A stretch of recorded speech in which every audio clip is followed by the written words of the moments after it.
Proses pemusnahan 16 granat di perkebunan Desa Konga, Kecamatan Titehena, Flores Timur, Nusa Tenggara Timur, dilakukan secara bertahap pada Selasa 8 April 2025. Pemusnahan 16 granat diduga peninggalan Perang Dunia Kedua tahun 1942 silam, itu dilakukan tim penjinak bom Brimob Nusa Tenggara Timur.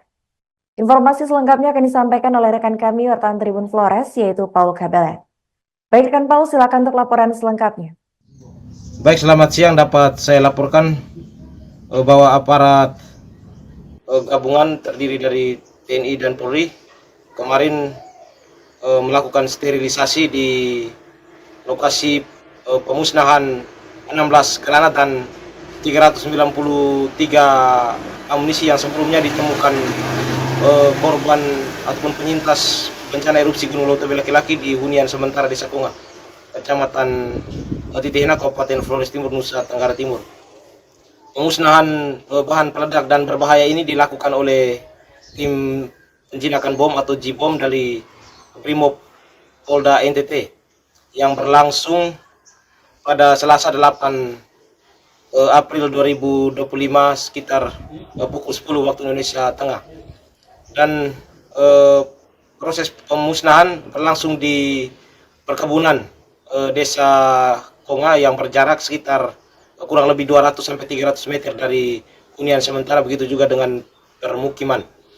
Dan saat proses berlangsung disaksikan oleh warga dan juga para penyintas, namun mereka berdiri di radius aman sesuai dengan yang ditetapkan oleh aparat yang saat itu juga sedang berjaga ketat antara TNI dan Polri di sepanjang jalan, di pinggir jalan Trans Larantuka Maumere, kemudian di pinggir perkebunan.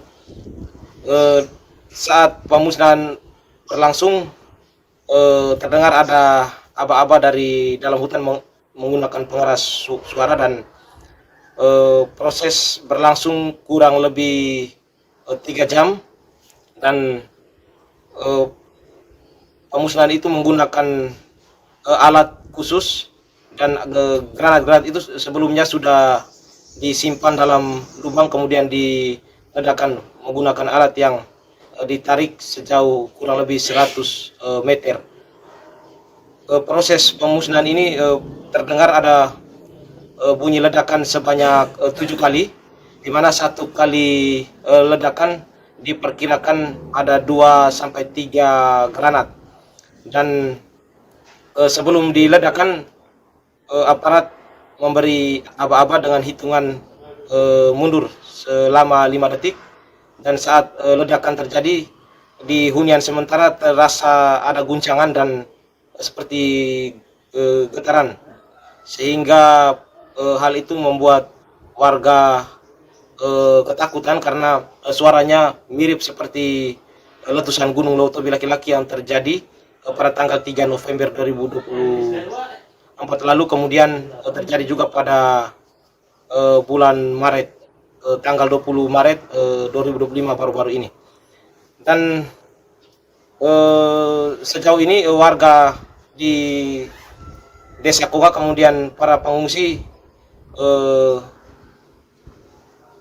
masih khawatir karena kemungkinan masih ada amunisi ataupun bahan peledak yang tertinggal di wilayah setempat, karena Desa Konga itu sendiri dulunya disebut-sebut sebagai tempat keluar maupun masuk, begitu juga persinggahan para penjajah, khususnya bangsa Portugis. Dan amunisi berjumlah 393 dan 16 granat itu diduga milik bangsa Jepang ketika terjadi Perang Dunia II pada tahun 1942 silam, sehingga warga meminta agar aparat melakukan deteksi lagi sehingga bahan-bahan peledak yang masih aktif itu ditemukan lagi untuk selanjutnya dimusnahkan demi menjaga keamanan dan warga itu sendiri. Demikian informasi yang dapat saya laporkan dari Flores Timur, saya kembalikan. Download Tribun X sekarang, menghadirkan lokal menjadi Indonesia.